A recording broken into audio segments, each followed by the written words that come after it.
एक छोटी सी घटना से मैं अपनी आज की बात शुरू करना चाहूंगा। एक छोटे से गांव में एक अंधेरी रात में एक झोपड़े के भीतर से बहुत जोर से आवाज आने लगी, आग लगी है, मैं जल रही हूं, मुझे कोई बचाओ। आवाज इतनी तीव्र, इतनी करुण और दुख भरी थी। सोए हुए पड़ोसी जाग गए और हाथों में बाल्टियां लेकर पानी भर के उस झोपड़े की तरफ भागे। अंधेरी रात थी, लेकिन झोपड़े के पास जाकर उन्होंने देखा आग लगने का कोई भी चिन्ह नहीं। छोटी सी झोपड़ी है, भीतर से जोर से आवाजें आती हैं, आग लग गई है, लेकिन कोई आग लगने का चिन्ह नहीं। उन्होंने दरवाजे खटकाए, वो दरवाजे भी खुले हुए थे। वो बहुत गरीब स्त्री की झोपड़ी थी, उस पर ताले और द्वार लगाने की भी कोई बात नहीं थी। भीतर एक औरत जोर से रो रहे थे और छाती पीट रहे थे। वे सारे लोग परेशान हुए। उन्होंने कहा, आग कहाँ है, हम जरूर उसे बुझाएं। लेकिन वो स्त्री जो रोती थी हंसने लगी और उसने कहा, आग बाहर होती तो तुम जरूर बुझा देते, लेकिन आग मेरे भीतर लगी और उसे मेरे सिवाय कोई दूसरा नहीं बुझा सकेगा। इसलिए तुम वापस लौट जाओ और अच्छा हो तुम भी अपने घर जाकर देखो कि वहां पे तो भीतर आग नहीं लगी, बजाय इसके कि तुम किसी और की आग बुझाने जाओ। तुम भी देखो, शायद तुम्हारे भीतर भी आग लगी हो और उसे बुझाने की जरूरत। शायद ही वे पड़ोसी समझ पाए हो क्या उसने कहा। वो राबिया नाम की एक फकीर औरत थी। करीब करीब मनुष्य के भीतर सदा से एक आग लगी हुई है। उसे बुझाने के सब भांति के उपाय चलते हैं। अब तक जाति के भांति तो मनुष्य की उस आग को बुझाने में कोई सफलता नहीं मिली। कुछ थोड़े से लोगों ने बुझा ली होगी, लेकिन पूरी मनुष्यता अब भी भीतर एक आग से परेशान और पीड़ित है। जैसे उस रात उस बूढ़ी औरत की आग को बुझाने के लिए लोग बाल्टियां लेकर दौड़े, करीब करीब उस आग को बुझाने के लिए अब तक जो प्रयास हुआ है वो भी ऐसा ही है। आग भीतर है, बुझाने की कोशिश बाहर। इस बुझाने की, बाहर की बुझाने की कोशिश से विज्ञान का जन्म। आग भीतर है, मनुष्य की पीड़ा भीतर है, उसका दुख, उसकी चिंता और संताप भीतर है, और बाहर से उसे बुझाने के जो उपाय चल रहे हैं उनसे विज्ञान निरंतर विकसित हुआ, खड़ा हुआ। विज्ञान तो खड़ा हो गया है। इधर सैकड़ों वर्षों के मनुष्य के श्रम में विज्ञान की बड़ी उन्नति के शिखर स्पष्ट कर लिए, जीत लिए, लेकिन आग जहां थी वही है। शायद आज उसकी पीड़ा और भी गहरी हो गई है। इसलिए पीड़ा और गहरी हो गई है कि हमारी जो आशा और आकांक्षा थी कि शायद बाहर के जगत में हमारी खोज, हमारा ज्ञान, हमारी समृद्धि उस आग को बुझा देगी, अब वो भी निष्फल हो गई है, वो आशा भी टूट गई है। सब भांति बाहर एक तीव्रतम संभावी विकास हुआ है, लेकिन मनुष्य भीतर और भी दरिद्र दिखाई पड़ने लगा, क्योंकि बाहर इतना विकास हुआ है और भीतर मनुष्य वही का वही। और इस दरिद्रता के बड़े घातक परिणाम आने शुरू हुए हैं। पिछले थोड़े से वर्षों में 2 महायुद्ध हुए और 2 महायुद्धों में कोई 10 करोड़ लोगों की हमने हत्या की। 10 करोड़ छोटी संख्या नहीं है। एक भी परिजन मर जाता है तो हम जानते हैं क्या होगा। 10 करोड़ लोगों की हत्या, और फिर तो उसके बाद जो तैयारी चली है उसमें शायद हम पूरी मनुष्य जाति को भी समाप्त करेंगे, ये भी हो सकता है। मरने के कुछ ही दिन पहले आइंस्टीन को किसी ने पूछा था कि तीसरे महायुद्ध में किन अस्त्र शस्त्रों का प्रयोग होगा। आइंस्टीन ने कहा कि तीसरे के बाद तुम्हें कुछ भी नहीं कह सकता, लेकिन चौथे के बाबत निश्चित है। उसने पूछा, वो हैरान हुआ। उसने कहा कि तीसरे के बाद कहने में असमर्थ है तो चौथे के बाबत कैसे कहेंगे। आइंस्टीन ने कहा, दो बातें तय हैं। पहली बात तो ये कि चौथा महायुद्ध जहां तक होगा ही नहीं। उस आदमी ने पूछा कि क्या ये हो जाएगा कि मनुष्य लड़ना छोड़ देगा। आइंस्टीन ने कहा, नहीं, मनुष्य के बचने की तीसरे युद्ध के बाद कोई संभावना नहीं। चौथा महायुद्ध इसलिए नहीं होगा कि मनुष्य ही नहीं होगा, और अगर हुआ भी कभी चौथा महायुद्ध कभी, तो तीसरे और चौथे महायुद्ध में 1000 वर्षों का फासला होगा। और जो चौथे महायुद्ध में अस्त्र शस्त्र प्रयोग होंगे वे ही होंगे जो पहले महायुद्ध में प्रयोग हुए होंगे, पत्थर पे, लकड़ी के औजार। ये डर और ये संभावना खड़ी हो गई है कि शायद पूरी मनुष्य जाति समाप्त हो जाए। विज्ञान के इतने उत्कर्ष के बाद मनुष्य के भीतर अगर उसकी आत्मा विकसित न हुई हो तो शक्ति अविकसित होते में खतरनाक हो जाती है। नादिर शाह हिंदुस्तान की तरफ आता था, तब रास्ते में एक बहुत बड़े ज्ञानी से उसका मिलना हुआ, और उस नादिर ने पूछा उस ज्ञानी को कि मैं सुनता हूं कि दिन में नींद लेना बुरा है, बहुत ज्यादा सोना बुरा है, क्या आप मुझे बता सकेंगे कि बहुत ज्यादा सोना बुरा है या कम सोना अच्छा है? उस वृद्ध ने कहा, ये एक एक आदमी पर अलग अलग निर्भर होगा। तुम जैसे लोगों का बहुत ज्यादा सोना अच्छा है, क्योंकि तुम जागे रहोगे तो कोई न कोई उपद्रव होगा, कोई न कोई परेशानी होगी। बुरे लोग सोए रहे तो अच्छा है। ऐसे ही अज्ञानी मनुष्य के रूप में शक्ति न आए तो अच्छा है। अज्ञान भीतर हो और शक्ति हाथ में आ जाए तो सिवाय दुर्घटना के और कुछ भी नहीं हो सकता। विज्ञान ने शक्ति दी है, लेकिन मनुष्य के भीतर वो शांति नहीं जो शक्ति का सम्यक उपयोग कर सके।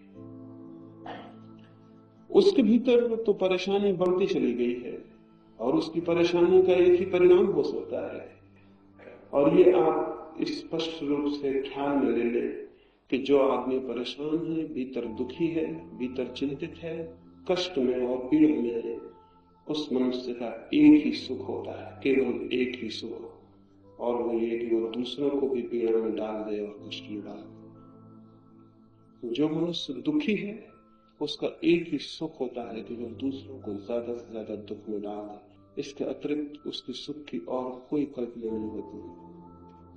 मनुष्य है भीतर दुख में और आग लगी है उसके आत्मा में, तो विज्ञान की शक्ति बड़ी खतरनाक है। इसके द्वारा उसे मौका मिल गया है कि दूसरों को कितने भी कष्ट में डाल दे। और इधर हम 50 वर्षों से निरंतर इसी की खोज कर रहे हैं कि हम ज्यादा से ज्यादा दुख, ज्यादा से ज्यादा मृत्यु लाने में कैसे सफल हो सकते हैं। ये हैरानी की बात है। जरूर ही मनुष्य का चित्त कुछ रुग्ण होगा, बीमार होगा, विक्षिप्त होगा, अन्यथा मृत्यु को लाने की इतनी आयोजन और इतना चिंतन नहीं हो सकता। एक छोटी सी, एक बिल्कुल झूठी कहानी कहूंगा, फिर इस संबंध में कुछ और जो बातों मुझे कहनी वो मैं तो कहूँ। कहानी मुझे बड़ी प्रीतिकर है, एकदम ही झूठी है, एकदम असत्य है, लेकिन मनुष्य के बाबत शायद उससे सच्ची और कोई बात आज नहीं हो सकती। मैंने सुना है ये स्थिति देखकर परमात्मा परेशान हो गया, बहुत परेशान हो गया है कि मनुष्य को क्या हुआ जा रहा है और मनुष्य कैसे आत्मघाती प्रयास में संलग्न है, इससे भी उसे चिंता हुई होगी। और उसने 3 बड़े राष्ट्रों को अपने पास बुलाया, इंग्लैंड को, रूस को और अमेरिका को। ये कहानी थोड़ी पुरानी होगी, नहीं तो इंग्लैंड को कौन बुलाता। ये कहानी थोड़ी पुरानी है, उस वक्त इंग्लैंड में ताकत रही होगी तब उसे बुलाया गया। और उन तीनों प्रतिनिधियों से कहा कि हम बहुत हैरान हैं, तुम्हारी सारी शक्ति मनुष्य की हत्या की ओर नियोजित हो गई है और डर है इस बात का कि तुम पूरी मनुष्य जाति को समाप्त कर दो। न केवल ये, बल्कि हो सकता है पूरे प्राणी जगत को समाप्त कर दो। इस भय से भयभीत होकर मैं खुद ही तुम्हें ये मौका देता हूं और प्रार्थना करता हूं कि तुम एक एक वरदान मांग लो, तुम्हारी जो कामना है वो पूरी हो जाए ताकि जीवन बच सके। तुम क्या चाहते हो आखिर? इस दौड़ के पीछे इरादा क्या है?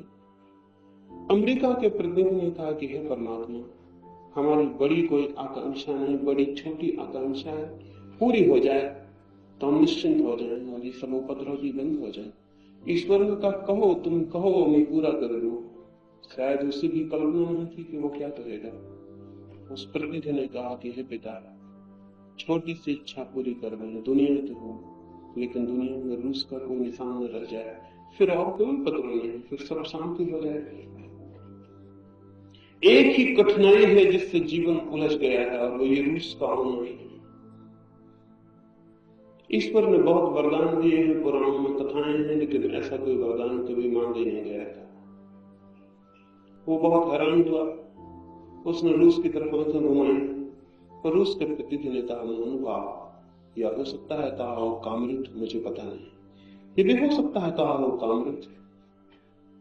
कहा महानुभाव, एक तो हमें विश्वास नहीं कि आप हो।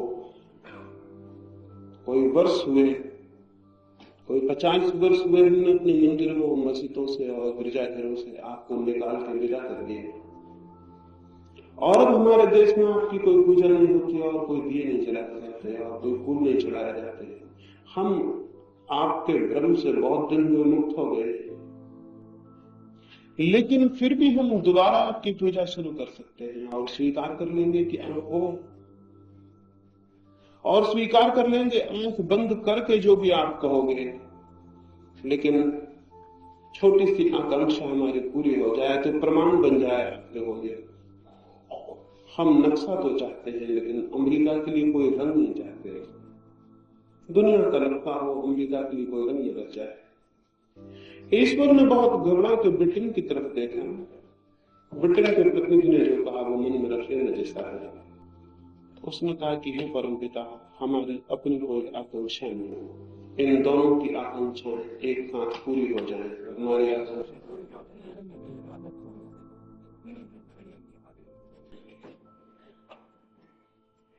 ऐसी स्थिति हो, और ये कहानी तो एकदम झूठ है, लेकिन ये स्थिति झूठ नहीं, ऐसा ही हमारे मनों में चल रहा है। ऐसे ही विनाश को हम उत्सुक हैं, और इसमें कोई ब्रिटेन और अमेरिका और रूसी सम्मिलित हो तो गलती हो जाएगी। हम भी, सारी दुनिया के सभी लोग, चाहे वे कहीं रहते हो दुनिया के किसी कोने में, उन सब की आकांक्षा दूसरों को कष्ट और दुख देने की और मिटा देने की है। राष्ट्रों के तल पर ये चलता है, व्यक्ति के तल पर भी यही चलता है। आप एक बड़ा मकान बना लेते हैं और बड़े प्रसन्न हो जाते हैं। इस ख्याल में न रहे कि बड़े मकान से आपको प्रसन्नता मिल रही है, कि इन लोगों के मकान आपने छोटे कर दिए होंगे जिससे प्रसन्नता मिल रही है। और अगर कोई और बड़ा मकान आपके करीब खड़ा हो जाए तो यही बड़ा मकान जिसमें आप हैं आपको दुख देने का कारण हो जाए। जब हम किसी का मकान छोटा कर पाते हैं तो प्रसन्नता मिलती है, और जब हम किसी को पीछे छोड़ पाते हैं तो प्रसन्नता मिलती है, और जब हम जीवन में किसी को लंगड़ा कर देते हैं, पंगु कर देते हैं तो प्रसन्नता मिलती है। दुखी चित्त का एक ही लक्ष्य है, वह दूसरे को दुख देकर प्रसन्न होता है, और आनंदित चित्त का भी एक ही लक्ष्य है, वो आनंद को बांट के प्रसन्न होता है। जो हमारे पास है वही तो हम बांटेंगे, वही हम बांट सकते हैं। दुख मनुष्य के भीतर गहरा है और विज्ञान ताकत उसके हाथ में अपरिसीम दे दिया है तो खतरा होगा। दुख देने की क्षमता हमारी बढ़ गई और भीतर हम दुखी। मृत्यु को लाने की क्षमता हमारी बढ़ गई और भीतर हम दुखी थे। जीवन को विनष्ट करने की क्षमता हमारी बढ़ गई और हमारे भीतर कोई आनंद, कोई सौंदर्य, कोई संगीत नहीं। तो परिणाम ये हम स्वाभाविक है। विज्ञान की शक्ति की खोज अपने आप में घातक सिद्ध हो गई, लेकिन मनुष्य का मन कुछ एक्सट्रीम्स में, कुछ अतियों में डोलता है। ऐसे देश और ऐसी संस्कृतियां भी रही जैसे हम खुद, जिन्होंने इसी तरह अतिशय से, इसी तरह एक्सट्रीम पर धर्म की भी खोज की। और मैं ये निवेदन करना चाहूं, धर्म अकेला भी घातक सिद्ध हो जाता है। कोई ये न सोचे कि विज्ञान अकेला घातक सिद्ध हो जाता है, धर्म अकेला भी घातक सिद्ध हो जाता है। इसलिए धर्म अकेला घातक सिद्ध हो जाता है कि भीतर शांति तो बढ़ती है, लेकिन बाहर अशक्ति, कमजोरी, दीनता और दरिद्रता का राज्य हो जाता है। और अब तक दुनिया में जो भी संस्कृतियां विकसित हुई हैं, उनमें से कोई भी संस्कृति इतनी पूर्ण नहीं रही कि उसने भीतर और बाहर के बीच एक संतुलन और समन्वय खोज लिया। या तो पूर्व के देशों ने धर्म का इस भांति अनुसरण किया कि वे बाहर दरिद्र, दीन और दास हो गए, या पश्चिम के लोगों ने बाहर का इस भांति अनुसरण किया कि वे भीतर एकदम आत्मा को खो उठे। इन दो अतियों पर अभी तक मनुष्य का मन डोला है। और आज भी जो लोग इस संबंध में चिंतन करते हैं, उनमें से अधिक पक्षपाती हैं। उनमें से या तो धर्म के पक्षपाती हैं या विज्ञान के पक्षपाती हैं। मेरा निवेदन है कि मनुष्य के बाबत इस तरह के पक्षपात घातक है, और हमें मनुष्य को उसकी समग्रता में, उसकी पूर्णता में देखने और अंगीकार करना चाहिए। मनुष्य न तो केवल शरीर है और न केवल आत्मा। अगर वो शरीर मात्र होता तो विज्ञान पर्याप्त था, अगर वो आत्मा मात्र होता तो धर्म पूरा था। लेकिन मनुष्य दोनों का एक अद्भुत सम्मेलन, दोनों के एक अद्भुत संतुलन, दोनों की एक अद्भुत कीमिया से पैदा हुई इकाई है। इसलिए उसका जीवन और उसकी संस्कृति और उसकी सभ्यता यदि किसी एक को चुनाव करेगी तो भटक जाएगी। अब तक मनुष्य जाति की सभी सभ्यताएं, भटकी हुई सभ्यताएं रही, वे सभी एक कांगी है। एक छोटी सी कहानी मुझे स्मरण आती है। और रोम में एक बादशाह बीमार पड़ा। वो बहुत बीमार था, बहुत वर्ष उसकी चिकित्सा हुई, दूर दूर से वैद्य बुलाए गए, चिकित्सक बुलाए गए, लेकिन वो ठीक नहीं हो सका। कुछ बीमारी भी पकड़ में आई, बीमारी ही समझ में नहीं आई। फिर तो चिकित्सकों ने कहा कि इसका बचने का संभव है, दिन दो दिन की बात है और ये समर्थ हो जाएगा। उसकी आंखें भी खुलने बंद हो गई, उसकी श्वास भी डूबने लगी, वो करीब करीब बिस्तर पर अधमृत होकर पड़ रहा है। लेकिन तभी एक वजीर ने आके खबर दी कि चिंतित न हो और निराश न हो। एक फकीर गांव में आया और उस फकीर के बाबत लोगों का ख्याल है कि वो तो मुर्दे को भी जिला दे, तो अभी तो आप जिंदा हैं, मरने से तो कम से कम बचा ही सकता है। राजा ने आंखें खोली, उसने कहा जल्दी करो, देर न करो, क्योंकि श्वास का कोई भरोसा नहीं कि जो बाहर जाते वो भीतर लौटो या न लौटे। वे भागे हुए उस फकीर को लेकर आए। उस फकीर ने कहा ये तो कोई बड़ी बीमारी ही नहीं, और इसलिए चिकित्सक असफल रहे, क्योंकि बीमारी थी ही नहीं, तो वो बीमारी खोज कैसे पाते। और उन्होंने जो दवाएं दी हैं, उन दवाओं ने इस आदमी को मरने के करीब पहुंचा दिया है, बीमारी नहीं। इसका तो बड़ा सीधा सा इलाज है। राजा जो कि महीनों से पड़ा था उठ के बैठ गया और उसने कहा कौन सा इलाज? उस फकीर ने कहा बड़ा सीधा और सरल, इस बड़ी राजधानी में जाओ और किसी ऐसे आदमी के वस्त्र ले आओ जो सुखी भी हो और समृद्ध भी, और उसके वस्त्र से पहनाओ, बस ये रात बीतते बीतते स्वस्थ हो जाए। वजीर नाच उठे खुशी से, महल के बुझे दिए जला दिए गए, महल में गीत और नाच होने लगे। तो बड़ी खुशी की बात थी, इलाज आसान था। वजीर भागे किसी ऐसे आदमी के वस्त्र लेने जो सुखी भी हो और समृद्ध भी। लेकिन जैसे जैसे जिन जिन भवनों में गए, हर भवन से लौटते वस्तुओं की निराशा बढ़ती गई। जिसके पास भी वो गए उसने कहा कि मैं अपने प्राण दे दूं राजा को बचाने के लिए, लेकिन मेरे वस्त्र कारगर नहीं होंगे।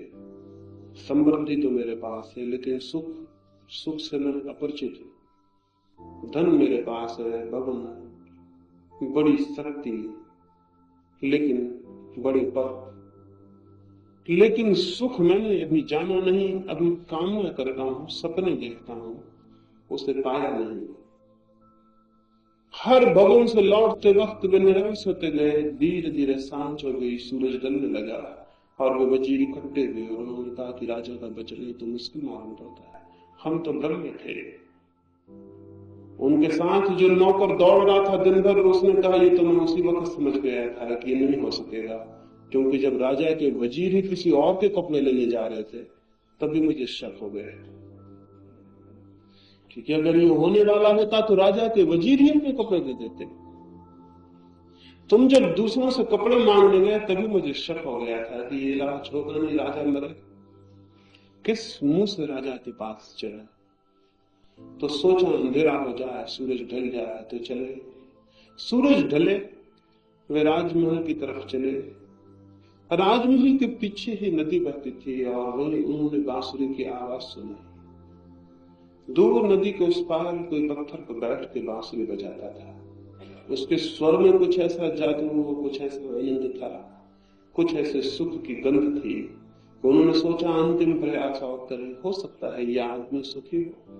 इसके स्वर इतने आनंद से भरे हैं, इतने प्रेम से, इतनी खुशी से। वे गए और अंधेरे में जाकर उस आदमी के हाथ जोड़ के खड़े हो गए। उन्होंने कहा हमारा सम्राट मृत्यु के करीब है और हम एक ऐसे आदमी की खोज में है जो सुखी हो। उसके वस्त्रों से हमारा राज्य ठीक हो जाएगा, क्या तुम अपने वस्त्र देने की कृपा करोगे? वो आदमी हंसने लगा। उसने कहा सुखी तो मैं हूं, लेकिन अंधेरे में को दिखाई नहीं पड़ रहा, मैं नींद में बैठा हूं, मेरे पास वस्त्र नहीं है। फिर वो राजा मर गया, क्योंकि कुछ लोग मिले जो समृद्ध थे लेकिन सुखी नहीं थे, और एक आदमी मिला जो सुखी था लेकिन समृद्ध नहीं था, और वो राजा मर गया। और मनुष्य भी इसी तरह की बीमारी से पीड़ित है और करीब करीब मरने के करीब खड़ा है, और अभी तक कोई ऐसे वस्त्र नहीं मिल पा रहे हैं जो सुखी और समृद्धि दोनों को अपने भीतर समेटते हो। या तो आंतरिक शांति की खोज होती है, तब बाहर से दरिद्र और दीनहीन हो जाता है, जैसा इस देश में हुआ, पूर्व के और देशों में हुआ। और या फिर समृद्धि की खोज होती है और सुख क्षीण हो जाता है, सुख के सब तंत्र टूट जाते हैं। ये इसलिए हुआ है कि हमने बाहर और भीतर को विरोध की तरह देखा। ये इसलिए हुआ है कि हमने शरीर और आत्मा को शत्रु की तरह देखा। ये इसलिए हुआ है कि हमने सुख की खोज को एक अखंड खोज नहीं जाना, और मनुष्य के जीवन की खोज को हमने खंड खंड टुकड़ों में करके देखा। हमने मनुष्य की अखंड और पूरी इकाई को आज तक स्वीकार नहीं किया। जो लोग मनुष्य को शरीर मान के स्वीकार करते हैं वे उसकी आत्मा को इनकार कर देते हैं, और जो लोग उसकी आत्मा की बातें करते हैं वे शरीर के जाने अनजाने शत्रु हो जाते हैं। एक ऐसी संस्कृति चाहिए जो मनुष्य के अंतर और बाह्य के बीच सेतु बने, उन दोनों को जोड़ सके। वस्तुतः वे दोनों जुड़े हैं। तो न तो कोई धार्मिक संस्कृति चाहिए, क्योंकि वो भी एक पक्ष है और एक अति, और न कोई एक वैज्ञानिक संस्कृति चाहिए, क्योंकि वो भी एक दूसरी अति पर धूल है।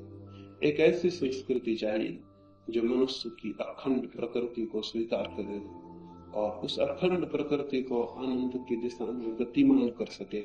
स्मरण रहे, मनुष्य की आत्मा की कोई भी खोज शरीर के आधार के बिना संभव नहीं। संत फ्रांसिस जब मर रहा था, उसने सारे लोगों से विदा ली और अंत में वो हाथ जोड़ के खड़ा हुआ। तो लोगों ने सोचा शायद वो परमात्मा को धन्यवाद देगा, लेकिन उसने क्या कहा?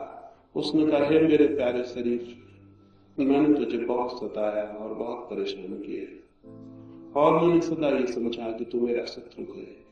और आज जब मेरी आंखें खुली है और मेरे हृदय में दिया जला है, तो मैं देख पा रहा हूं कि तू निरंतर मेरा साथी था, मेरा शत्रु नहीं।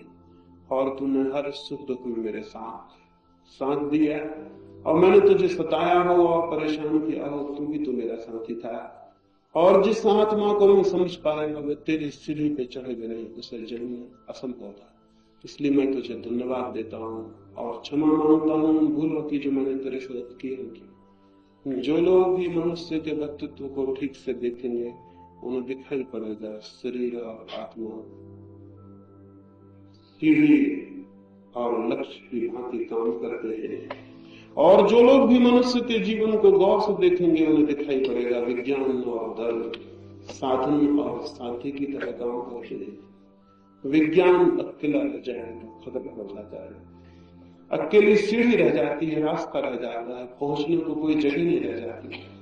और अकेला धर्म रह जाए तो पहुंचने की जगह तो रह जाती है, लेकिन पहुंचने वाले सब मार्ग टूट जाते हैं और तब जीवन पंगु होता है। जीवन अब तक पंगु रहा है। एक दिशा है जिसे हम बाहर की दिशा कहें, वहां विज्ञान ने पदार्थ को खोजा, उसके रहस्य को खोजा। एक और दिशा है जिसे हम भीतर की दिशा कहें, वहां धर्म ने कुछ सत्य खोजे। लेकिन विज्ञान के सत्य ज्यादा प्रभावी हो सके क्योंकि विज्ञान एक सार्वजनिक सत्य है, और धर्म के सत्य इतने प्रभावी नहीं हो सके क्योंकि धर्म से अर्थ हिंदू, मुसलमान, ईसाई, जैन और बौद्ध से। धर्म आज भी आपस में टूटा हुआ, आपस में विरोध में, आपस में टुकड़े टुकड़ों में, विरोधी टुकड़ों बटा है। इसलिए धर्म की वो प्रभावना नहीं हो सकी जो विज्ञान की हो सकी। विज्ञान एक अखंड सत्य की तरह खड़ा हुआ, पूर्व और पश्चिम के फासले गिर गए, संप्रदायों के फासले गिर गए, छोटे छोटे प्रादेशिक घेरे गिर गए, एक एक कबीले की अपनी मान्यताएं गिर गई और सारी मनुष्यता का विज्ञान खड़ा हो सका। अभी सारी मनुष्यता का धर्म खड़ा नहीं हो सका है। इसलिए धर्म तो हार रहा है रोज। इसलिए नहीं कि धर्म कम ताकत की चीज है, बल्कि इसलिए कि धर्म का खेल आपस में बटा हुआ है और आपस में लड़ रहा है। और ये हिंदू और मुसलमान और ईसाई और जैन और बौद्ध जब आपस में लड़ते हैं तो स्वभावतः इनकी शक्ति तो आपस में लड़ने में समाप्त हो जाती है और अधर्म की शक्तियां अपने बड़ी हो उठती है। विज्ञान के ऊपर कसूर नहीं है, कसूर है तो धार्मिक लोगों के ऊपर ही है। इस समय जिसका चित्त भी थोड़ा धार्मिक है उसके सामने पहली जो बात उठेगी वो ये कि अगर वो ठीक ठीक अर्थों में रिलीजियस है, धार्मिक है, तो वो हिंदू और मुसलमान होने से मुक्त हो जाए। क्योंकि दुनिया में इन नामों के कारण ही धर्म का जन्म नहीं हो पाया। कोई 300 फेथ, कोई 300 संप्रदाय है सारी जमीन पर और वे सब एक दूसरे के विरोधी। 299 प्रत्येक एक के विरोध में खड़े हैं। उनकी सारी ताकत आपस में लड़ती है और समाप्त हो जाती है। धर्म भी वैसे ही एक शक्ति है जैसे विज्ञान, और धर्म के सत्य भी वैसे ही यूनिवर्सल है, वैसे ही सार्वलौकिक जैसे विज्ञान के। लेकिन हम चूंकि अभी धर्म के जगत में बहुत पक्षपातपूर्ण है और हमारी धर्म के संबंध में चिंतना भी कोई 3-4 हजार वर्ष पुरानी है, इसलिए वो चिंतन विज्ञान के समक्ष एक बल की भांति खड़ी नहीं हो पाती और निरंतर पराजित हो जाती है। तो कुछ 2-3 बातें इस संबंध में विचार करना जरूरी है। पहली बात तो ये कि मनुष्य चाहे बाहर कुछ भी खोजे, आज नहीं कल उसे भीतर की कमी और अभाव अखरना शुरू होता है। क्योंकि मैं चाहे कुछ भी पालूं और कितने ही बड़े भवन और कितने ही बड़े उपकरण और कितने ही बड़े साधन जुटा लूं, लेकिन अगर मेरे भीतर मैं एक आनंदपूर्ण आत्मा की थिरक को अनुभव नहीं कर पाऊं तो मैंने जो भी पाया है वो मेरे ही द्वारा पाया हुआ मेरे लिए बंधन हो जाएगा, और मैंने जो पाया है वो भी मुझे दुख देने लगेगा। क्योंकि सुख पाने की क्षमता एक दृष्टि, एक अप्रोच, एक कौन से व्यक्तित्व को खड़े होकर देखने की है। जब हम एक खास जगह से भीतर जीवन के चीजों को देखते हैं तो वे आनंददायी हो जाती है। और अगर भीतर से हमारा कोई आनंद के बिंदु पर खड़े होकर देखने की क्षमता और पात्रता न हो तो जीवन दुखदायी हो जाता है। एक सुबह एक आदमी ने गांव के बाहर बैठे हुए वृद्ध से आकर पूछा, अपनी बैलगाड़ी को रोककर, कि इस गांव के लोग कैसे हैं, मैं यहाँ निवास करना चाहता हूँ। उस बूढ़े आदमी ने कहा, इसके पहले कि मैं बताऊं इस गांव के लोग कैसे हैं, क्या तुम कृपा करोगे कि वो गांव के लोग कैसे थे जिसको तुम छोड़ के आ रहे हो। उस आदमी ने कहा, उन लोगों का नाम लेते मेरी आंखों में आग जलने लगती है, मेरे हृदय में क्रोध की ज्वालाएं उठाती है। उन जैसे दुष्ट लोग तो जमीन पर खोजने असंभव। उस बूढ़े ने कहा, मित्र इसलिए मैंने पूछा, इस गांव के लोग तो और भी बुरे हैं, मैं तो कोई 70 वर्ष से इनके बीच हूं, तुम कोई और गांव खोज लो, जिस गांव को तुम छोड़ के आ रहे हो उस गांव से भी बुरे लोग तुम यहाँ पाओ। तो आदमी चला गया और वो जा भी नहीं पाया था। उसके पीछे एक और बैलगाड़ी आकर रुकी, कोई और यात्री, और उसने भी वही पूछा उस बूढ़े से, इस गांव के लोग कैसे हैं, हम यहाँ रुकना चाहते हैं, यहीं बस जाना चाहते हैं। उस बूढ़े ने कहा, पहले मुझे ये बताओ कि जिस गांव से तुम आते हो वहां के लोग कैसे। उस आदमी के खुशी से भर गए और आंखों में खुशी का आंसू आ गए, और उसने कहा कि उन लोगों की याद भी हृदय को बड़ी स्मृति से भर देती है। उतने भले लोग पृथ्वी में कहीं खोजने कठिन। दुख तो दुर्भाग्य तो यही है कि कुछ मजबूरी हो मुझे उस गांव को छोड़ना पड़ा, लेकिन यही आशा लेकर आया हूं कि आज नहीं कल फिर उसी गांव में जाकर बस जाऊंगा। उतने प्यारे लोग खोजने कठिन। उस बूढ़े ने कहा, आओ तुम्हारा स्वागत है, मैं 70 वर्ष से इस गांव में रहता हूँ, इस गांव के लोग तुम उस गांव से भी अच्छे पाओ। जीवन को देखने की एक दृष्टि यदि आनंदपूर्ण हो तो बाहर सब आनंदपूर्ण हो जाए, और जीवन की देखने की दृष्टि यदि दुख और अंधेरे से भरी हो तो बाहर सब अंधकार हो जाता है।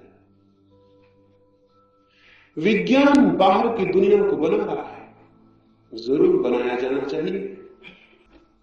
बाहर की दुनिया जैसे मिली है उसे वैसा ही केवल वे स्वीकार कर सकते हैं जो हर अर्थों में काहे सुस्त है और इनके जीवन में कुछ भी करने की कोई उमंग, कोई जीवन को बदलने की आकांक्षा नहीं है। निश्चित ही बाहर की दुनिया बदली जानी चाहिए, निश्चित ही बाहर की दुनिया में और बेहतर दुनिया निर्मित की जा सकती है, लेकिन इतनी ही बात अधूरी होगी और भूल भरी होगी, क्योंकि बाहर की दुनिया वही दे सकती है जो भीतर का मनुष्य लेने की तैयारी में होता है। और अगर भीतर का मनुष्य गलत है तो बाहर की ठीक दुनिया भी नरक बन जाएगी। प्रश्न बिल्कुल ये नहीं है कि बाहर की दुनिया कैसी है, बहुत गहरे में प्रश्न यही है कि भीतर का मनुष्य कैसा है। भीतर अगर हमारे चीजों को देखने के दृष्टिकोण दुखपूर्ण है तो बाहर की दुनिया दुखपूर्ण हो जाएगी। और अब तक दुनिया के तथाकथित धर्मों में अगर हम ठीक से देखें तो बाहर की दुनिया के दुख को अपने समर्थन में एक उपकरण बना लिया है। वो ये कहते हैं कि दुनिया दुख से भरी है, जन्म मरण दुख से भरा है, इसलिए तुम एक ऐसे मोक्ष की खोज करो जहां सब आनंद ही आनंद हो। ये झूठी और नासमझी की बात है। इसलिए झूठी और नासमझी की बात है कि इस भांति वे भी बाहर की दुनिया पर अति बल दे देते हैं और भीतर के मनुष्य को भूल जाते हैं, क्योंकि यही दुनिया कुछ लोगों के लिए अपूर्व आनंद की घड़ी बन जाती है। तो सवाल ये बहुत बड़ा नहीं है कि इसको छोड़ के कोई कहीं भाग जाए, सवाल बहुत बड़ा यही है कि वो इसके बीच अपने को कैसे परिवर्तित कर ले कि जिसे हम दुख और नरक की भांति जानते हैं वह आनंद और मोक्ष की भांति बन जाए। धर्म का बुनियादी संबंध व्यक्ति के भीतर देखने की क्षमता पात्रता को परिवर्तित करने से है, और विज्ञान का बुनियादी संबंध वस्तुओं को अधिकतम सुविधापूर्ण बनाने से है, और धर्म का संबंध जीवन को अधिकतम आनंद की दृष्टि से देखने से है। धर्म के बिना तो विज्ञान अधूरा होगा ही, धर्म के बिना तो विज्ञान घातक होगा ही, धर्म के बिना तो जीवन में आनंद की कोई किरण नहीं हो सकती है। लेकिन धर्म से मेरा मतलब हिंदू मुसलमान से नहीं। धर्म से मेरा मतलब निरंतर दोहराई गई बातों, शास्त्रों और परंपराओं से नहीं। धर्म से मेरा मतलब है जीवन को आनंदपूर्ण ढंग से जीने के उपाय से। जो व्यक्ति भी, चाहे वो एक कवि हो और गीत गाता हो, और चाहे एक मूर्तिकार हो और मूर्ति बनाता हो, और चाहे एक वैज्ञानिक हो और खोज करता हो, चाहे एक अध्यापक हो, चाहे एक दुकानदार हो, चाहे एक चलवार हो और जूते बनाता हो, जो व्यक्ति भी अपने जीवन की समग्रता को आनंद की दृष्टि से देखने में सफल हो जाता है, उसे मैं धार्मिक मनुष्य कहता हूं। जो व्यक्ति भी अपने जीवन को आनंद के बिंदु से देखने में समर्थ हो जाता है, उसे मैं धार्मिक व्यक्ति कहता हूं। जो व्यक्ति भी हर घड़ी और हर स्थान पर मोक्ष में रहने में समर्थ हो जाता है, उसे मैं धार्मिक व्यक्ति कहता हूं। वो व्यक्ति धार्मिक नहीं है जो मोक्ष की खोज करता है कहीं कहीं दूर आकाश में। वो व्यक्ति धार्मिक नहीं है जो जन्म मरण के पार मोक्ष की खोज करता है। वही व्यक्ति धार्मिक है जो अपने भीतर इसी घड़ी और अभी मोक्ष को पाने में समर्थ। मोक्ष को पाने का अर्थ है कि उसके देखने के, जीवन को देखने की दृष्टि बदल गई। दो फकीर जापान में एक संध्या अपने झोपड़े पर वापस लौटे। वर्षा के दिन आ गए हैं और जो बादल आकाश में गिर गए हैं और आज नहीं कल पानी गिरेगा। वे दोनों बहुत दिन से यात्रा पर थे और वर्षा के भय से वर्षा के पहले घर पहुंच गए। अपने झोपड़े पर भागे हुए आ रहे थे, लेकिन जैसे ही वे झोपड़े के पास पहुंचे ठगे से रह गए। उनमें से एक तो बोला कि हे परमात्मा, इसीलिए तो तुम पे शक आ जाता है, ये क्या किया तुमने? हवाओं ने उस झोपड़े के आधे छप्पड़ को उड़ा दिया। उनसे एक फकीर ने कहा कि इसी से तो शक आ जाता है तुम्हारे होने पर। गांव में पापियों के बड़े बड़े महल खड़े हैं और ये गरीब फकीरों के झोपड़ा ही तुमको उड़ाने को मिला। अगर हवाओं को ही जो आजमाइश करनी थी तो किसी महल पे कर लेती, और अगर तुम्हारा ही दिल चीजों को तोड़ने का हो गया था तो कोई बड़ा महल तोड़ देते। एक गरीबों के झोपड़े को तोड़ने में तुम्हें शर्म भी न आए। उसने अपने दूसरे फकीर से कहा, देखते हो? लेकिन दूसरे की तरफ देखते हुए हैरान हो गया। वो दूसरा फकीर घुटने टेक के हाथ जोड़े आकाश की तरफ बैठा है, उसके आंखों से आनंद के आंसू बह जाते हैं। वो हैरान हुआ, उसने उसे हिलाया और पूछा कि क्या करते हो? उसने कहा, परमेश्वर को धन्यवाद देता हूँ, बड़ी है उसकी कृपा और अनुकंपा, नहीं तो हवाओं का क्या भरोसा, पूरा झोपड़ा भी उड़ा ले जा सकती थी। उन्होंने लगा छप्पड़ छोड़ दिए। आंधियों का कौन सा विश्वास, पूरे छप्पड़ को भी गिरा सकते थे, लेकिन आधा छप्पड़ छोड़ दिया। तो बिना धन्यवाद दिए कैसे रहो? उसकी कृपा, उसकी अनुकंपा बड़ी है। और रात वे दोनों उसी झोपड़े में सोए। पहला तो रात भर नहीं सो सका, रात भर उसे चिंता पकड़ी रही। दूसरा बहुत गहरी नींद भी सोया और सुबह उठ के उसने एक गीत लिखा और उस गीत में उसने कहा कि परमेश्वर, मुझे पता ही नहीं था कि लिखे छप्पड़ का आनंद कैसा होता है, अन्यथा हम तुम्हारी हवाओं को कष्ट न देते हैं, हम खुद ही आधा छप्पड़ गिरा देते हैं। रात ही मैंने देखा, जब भी आंख खुली तो आधे छप्पड़ से आकाश के तारे भी दिखाई पड़े, चांद भी दिखाई पड़ा। और अब तो अद्भुत हो जाएगा, वर्षा आने को है, आधे में हम सो भी जाएंगे, आधे में वर्षा की बूंदें गिरेंगी, उनका संगीत भी सुनेंगे। इसका हमें ख्याल ही नहीं था, नहीं तुम्हारी हवाओं को कष्ट न देते हैं, हम खुद ही आधा गिरा देते हैं। दूसरा भी रात इसी झोपड़े के नीचे था, लेकिन रात भर क्रोध में और गुस्से में था और रात भर चिंता में था। इन दोनों व्यक्तियों में दूसरे व्यक्ति को मैं धार्मिक कहता हूं, पहले व्यक्ति को धार्मिक नहीं कहता। जीवन को जो उसके आनंद और आलोक से भरे पहलू की ओर से देखने में समर्थ हो जाता है, वो धार्मिक है। और तब उसे कोई मोक्ष खोजना नहीं पड़ता, उसे मोक्ष मिल जाता है। और तब कहीं उसे दौड़ना नहीं पड़ता, वो जहां है वहीं, उसी जगह, उसी स्थिति, उसी दशा में वो उसे पा लेता है, जिसके पाए बिना जीवन कभी भी एक सौंदर्य, जीवन कभी भी धन्यता नहीं हो सकता है। धर्म से मेरा अर्थ है जीवन की आनंदपूर्ण दृष्टि को उपलब्ध कर लेना। विज्ञान से अर्थ है जो बाहर हमारे चारों तरफ फैला हुआ जगत है वो भी परमात्मा का है, वो जो पदार्थ है वो भी परमात्मा का है। उसके भीतर जो छिपे हुए राज है, वो जो सीक्रेट्स है, वो जो मिस्ट्रीज है, वो जो रहस्य है, वो खोज लेना। उन रहस्यों को खोज कर जीवन बहुत समृद्ध हो सकता है, लेकिन जीवन की अगर दृष्टि उपलब्ध न हो जो जो चीजों से आनंद ले सकती है तो नहीं, तो फिर और जीवन दुखी हो जाएगा। भीतर दुख होगा और बाहर ताकत होगी और कुछ नहीं हो जाएगा। इसलिए धर्म के जो प्रचलित नाम है उनसे नहीं, बल्कि धर्म की जो मौलिक क्रांति है मनुष्य के मन में, उसको विचार करना चाहिए, उसको खोजना चाहिए और देखना चाहिए। इससे नहीं कि आप रोज मंदिर जाते हैं, इससे धार्मिक है। जिसको भी धोखा देना देता है धार्मिक होने का, वो रोज मंदिर जा सकता है, इसमें कोई बहुत कठिनाई नहीं है।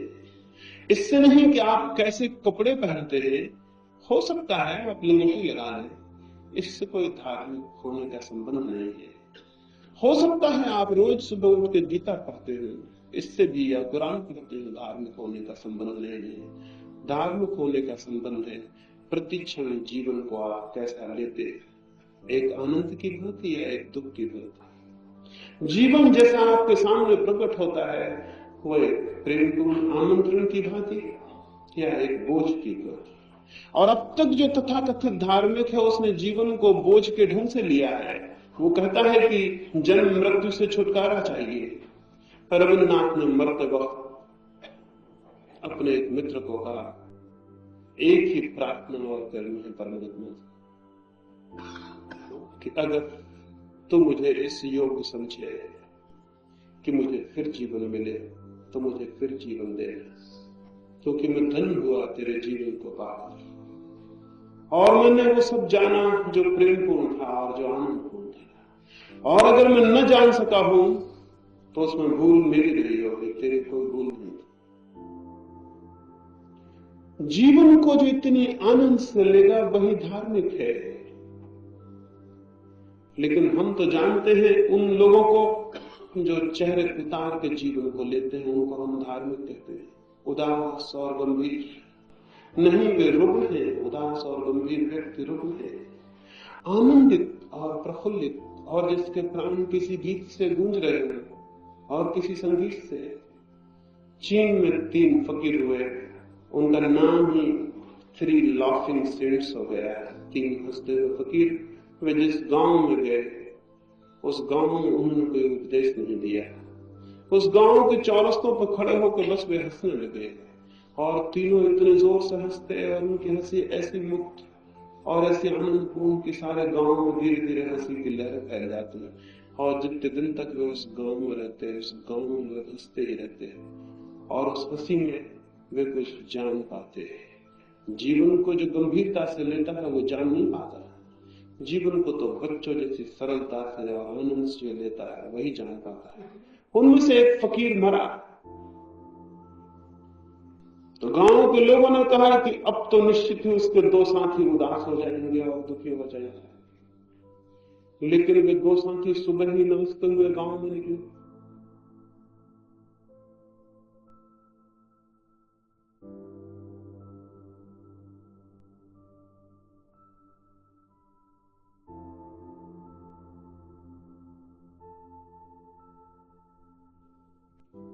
और लोगों ने उनसे पूछा कि आज तुम 2 ही हो और एक कमा। तो उन्होंने कहा वो एक तो बहुत धन्यभागी है, वो हमसे पहले बड़ी यात्रा पर निकल गया और अब हम उसको नाच के और गीत गा के विदा देने की तैयारी कर रहे हैं, क्योंकि जिसके साथ इतने आनंद के क्षण बिताए उसे उदास और आंसू भरी आंखों से विदा देना मित्रता के प्रति घात होगा। अब हम नाच के और गीत गा के तैयारी कर रहे हैं, हंस के हम उसे हंसते हुए बिता नहीं सकते। और वो जो आदमी मर गया था उसने सोचा कि जब मैं मर जाऊंगा लोग मुझे बहुत प्रेम करते हैं, वे जब मुझे चिता पे चढ़ने लगे तो बहुत दुखी हो जाएंगे और ये शुभ न होगा कि उनके दुख में मैं विदा लूं। तो उसने अपने साथियों से कहा कि तुम मेरे वस्त्र मत उतारना, मैं जिन वस्त्रों में मरूं उन्हीं वस्त्रों में मुझे चिता पर चढ़ा देना। अंतिम उसकी इच्छा थी तो वैसा ही किया गया। गांव भर उदास था। वे दो मित्र तो नाचते हुए गीत गाते हुए मरघट तक गए, लेकिन गांव भर उदास था। लेकिन फिर जैसे ही उसकी लाश चिता पर रखी हुई, धीरे धीरे रस्सी फैलने लगी और उस कब्र के उस चिता के आसपास इकट्ठे लोग हंसने लगे और नाचने लगे।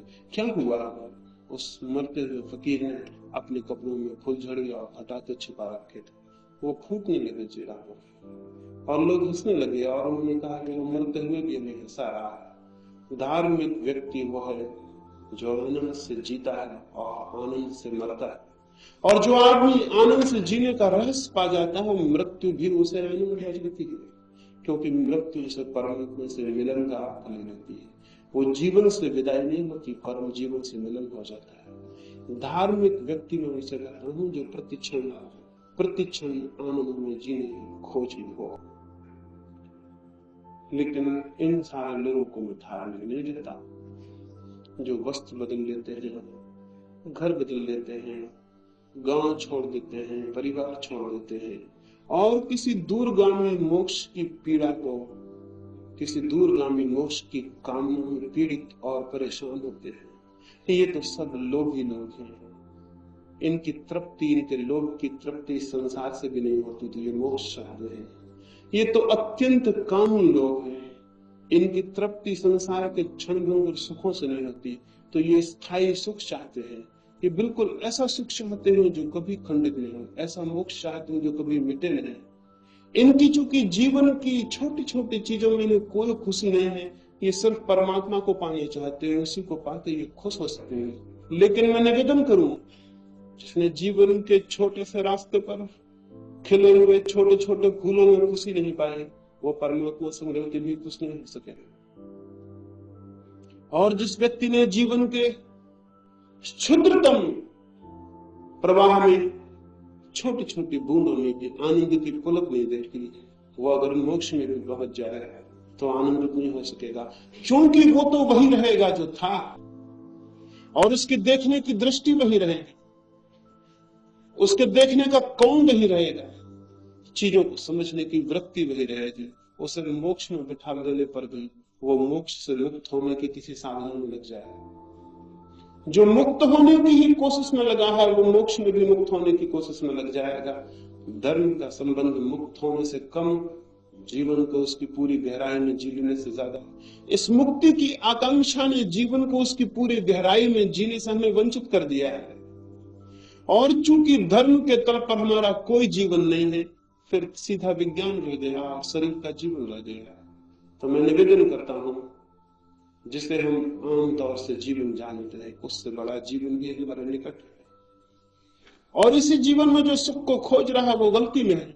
उसे थोड़ा भीतर अपने व्यक्तित्व को वैसे वैसी सृजनशीलता से गुजारना होगा जहां वो और बड़े आनंदों को देखने में समर्थ हो जाए। जहां पत्थर दिखाई पड़ रहा है वहां परमात्मा दिखाई पड़ सकता है, केवल देखने वाली आंखें चाहिए। और जहां कुछ भी नहीं दिखाई पड़ रहा है, सब कुछ दिखाई पड़ सकता है, केवल देखने वाला हृदय चाहिए। और देखने वाला हृदय, जिस राबिया की मैंने बात कही, एक दिन उस राबिया को लोगों ने घर के बाहर देखा, वो कुछ खोज रही है। कोई राहगीर निकलता था, उसने पूछा क्या खोजती है? इसने कहा मेरी सुई खो गई है, उसे मैं खोजती हूँ। राहगीर दयालु था, बूढ़ी औरत का साथ देने के लिए वो भी सुई खोजने लगा। और दो चार लोग निकले, वो भी साथ देने लगे। और तभी एक व्यक्ति ने खड़े होकर पूछा कि सुई है बहुत छोटी चीज, रास्ता है बहुत बड़ा, अंधेरा उतरता आ रहा है, तुम ठीक ठीक बताओ सुई कहाँ खोई, नहीं तो बहुत मुश्किल है खोज लेना। उस राबिया ने कहा ये न पूछो तो अच्छा, पहले भी जो लोग खोज रहे हैं उन्होंने भी नहीं पूछा, तुम भी क्यों पूछते हो? उसने कहा कि बड़ी गड़बड़ बात है। बाकी लोग भी रुक गए। उन्होंने कहा कि ये तो हमें ख्याल में भी नहीं आया कि हम पहले ये पूछे कि सुई खोई कहाँ। उस राबिया ने कहा सुई तो मेरी कोठरी के भीतर खोई है, लेकिन मैं हूं गरीब औरत, तो मेरे पास दिया जलाने का कोई उपाय नहीं। तो जब सुई मेरी गिर गई तो अंधकार होने लगा भीतर, तो मैं बाहर की झोपड़ी में दरवाजे पर दहलान में खोजने आ गई। वहां थोड़ी रोशनी थी सूरज की, फिर वो भी चली गई तो अब मैं सड़क पे खोज रही हूँ, क्योंकि जहां रोशनी नहीं वहां खोजेंगे कैसे? उन लोगों ने कहा तुम बड़ी पागल औरत हो, और जब भी तुम करती हो कोई ना कोई पागलपन करती हो। ये क्या पागलपन है? अगर सुई भीतर खोई है तो रोशनी भीतर ले जानी पड़ेगी, बजाय इसके कि जहां रोशनी है वहां खोजा जाए। कितना ही खोजो, सुई नहीं पाई जा सकती। और राबिया खूब हंसने लगी और उसने कहा कि यही समझाने को मैं सुई खोजने लगी, मेरी कोई सुई खोई भी नहीं है। मैं तो हर आदमी को देखती हूँ वो बाहर खोज रहा है, और कोई ये नहीं पूछता कि जिसे हम बाहर खोज रहे हैं क्या वो बाहर खोया है? नहीं, लेकिन आंखों की रोशनी बाहर पहुंचती है, बाहर फैल गए, कान बाहर सुनते हैं, सब हमारी इंद्रियां बाहर की तरफ रोशनी फेंकती हैं, इसलिए बाहर खोजते, बिना इस बात को जानने की उसे खोया था। समझदार व्यक्ति वो होगा जो सबसे पहले ये पूछ ले कि मैंने खोया कहां है, मैंने क्या खोया है। और अगर इसका भी उत्तर न मिले तो भी यही उचित और विवेकपूर्ण होगा कि इसके पहले जो बड़ी पृथ्वी पर खोजने निकल जाए वो कम से कम अपने भीतर पहले खोज ले। अगर वहां ना पा सके तो फिर बाहर खोजने निकल जाए। लेकिन अनुभव यही है कि जिन्होंने भीतर खोजा उन्होंने पा लिया। एक भी व्यक्ति ने मनुष्य के पूरे इतिहास में ये नहीं कहा है कि मैंने भीतर खोजा और मुझे नहीं मिला, और एक भी व्यक्ति ने ये भी नहीं कहा है कि मैंने बाहर खोजा और मुझे मिल गया। बाहर की खोज निरपवाद रूप से असफल रही है, भीतर की खोज निरपवाद रूप से सफल रही है। भीतर कौन है इसकी खोज को उतरना धर्म है, भीतर क्या है इसकी तरफ आंखें खोलना धर्म है। कैसे वो आंखें खुल सकती है उसकी मैं कल की चर्चा में आपसे बात करूंगा। अभी तो मैंने आपसे 2 बातें कही। कैसे खुल सकती है भीतर के सत्य के प्रति, कैसे वह प्रकाश पहुंच सकता है, उसकी मैं कल आपसे बात करूं। एक बात अंत में जरूर आपसे कह दूं कि चाहे शास्त्र कुछ कहे, चाहे सदगुरु कुछ कहे, जब तक खुद की आंख न खुल जाए तब तक धर्म का कोई अनुभव नहीं होता। विज्ञान के साथ एक सुविधा है, विज्ञान एक ट्रेडिशन है, एक परंपरा है। विज्ञान वैयक्तिक अनुभव नहीं। बिजली चल रही है, हमें कुछ भी पता नहीं है कैसे चल रही है, लेकिन हम बटन दबाते हैं और चल जाती है। कोई जानता होगा, लेकिन हम सबको इस बात की जानने की जरूरत नहीं होती। विज्ञान प्रत्येक व्यक्ति को जानने की बात नहीं है, प्रत्येक व्यक्ति उपयोग कर सकता है। धर्म के साथ उल्टी बात है, धर्म को प्रत्येक व्यक्ति को जानना होता है तो ही उपयोग कर सकता है, अन्यथा उपयोग नहीं कर सकता। धर्म बिल्कुल निजी, बिल्कुल इंडिविजुअल, बिल्कुल वैयक्तिक अनुभव है। जिससे प्रेम का अनुभव है वैसे ही परमात्मा का अनुभव अत्यंत वैयक्तिक। किसी दूसरे के अनुभव से कुछ भी आंख नहीं खुलती और किसी दूसरे के अनुभव से कुछ भी पता नहीं चलता। एक अंधे आदमी के सामने हम प्रकाश की बातें करें, उसे कुछ भी पता नहीं चलता है, लेकिन आंख खुल जाए तो वो प्रकाश को जान लेता। इसलिए धर्म अत्यंत व्यक्तिगत दर्शन है। खुद की आंख खुल जाए तो ही हम जान सकते हैं, तो ही, और कोई दूसरा उपाय नहीं। उधार और दूसरों से सीख के धर्म के जगत में कुछ भी नहीं हो सकता। इसलिए तो विज्ञान विद्यापीठ में और विश्वविद्यालय में पढ़ाया जा सकता है, धर्म नहीं पढ़ाया जा सकता है। पढ़ाने का कोई उपाय नहीं है। विज्ञान एक सामूहिक संपत्ति बन जाता है, धर्म निरंतर वैयक्तिक अनुभव है।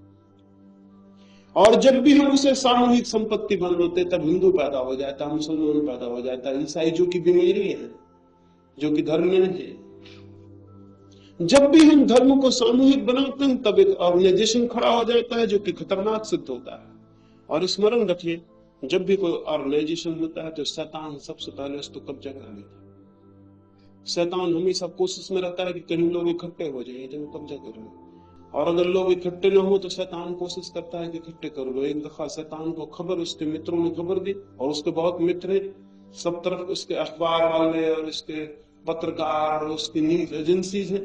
उन्होंने एक दफे शैतान को खबर दी कि एक आदमी को सत्य उपलब्ध हुआ जा रहा है।